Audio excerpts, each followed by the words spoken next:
Lionel Messi, Neymar junior, Kylian Mbappe. আক্রমণ ভাগে ভয়ানক 3 ফুটবলার। মাঠে নামার আগেই যাদের গোলের সংখ্যা নিয়ে হতবাজি। প্রতিপক্ষকে উড়িয়ে দিবে তুড়ি মেরে, এমন প্রত্যাশার পারদ দিয়ে মাঠ এবং টিভির সামনে জড়ো হত ভক্তরা। কিন্তু মাঠ এবং মাঠের বাইরের এই হিসেবের মধ্যে দেখা যেত আকাশ পাতাল পার্থক্য। খাতা কলমে বিশ্বের সবচেয়ে ভয়ানক ত্রয়ী গঠিত হলেও মাঠের পারফরম্যান্সে দেখা যেত বিপরীত দৃশ্য।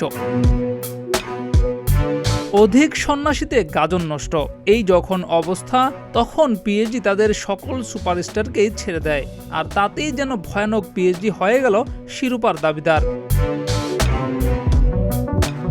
সুপারস্টার ফুটবলারদের নিয়ে তুলকালাম ঘটানো পিএসজিকে একটা সময় মানুষ শুধুমাত্র তাদের আক্রমণ ভাগের ফুটবলারদের জন্যই ভয়ানক বিবেচনা করলেও এখন তারা শিরোপার দাবিদার, এবং সেটা প্রমাণ করেছে লিভারপুলকে পরাজিত করার মাধ্যমে।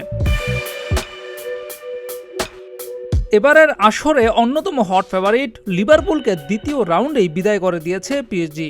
2 লেগ মিলিয়ে লিভারপুলের উপর রীতিমতো আক্রমণের ঝড় তুলেছিল তারা, আর এই ম্যাচ দিয়েই পিএসজি এখন সবচেয়ে বেশি আলোচনায়।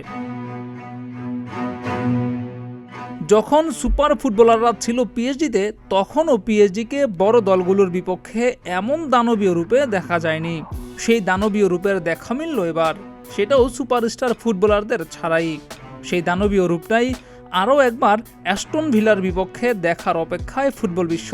কোয়ার্টার ফাইনালে ইংলিশ ক্লাব অ্যাস্টন ভিলারই মুখোমুখি হবে ফ্রান্সের জায়ান্টরা।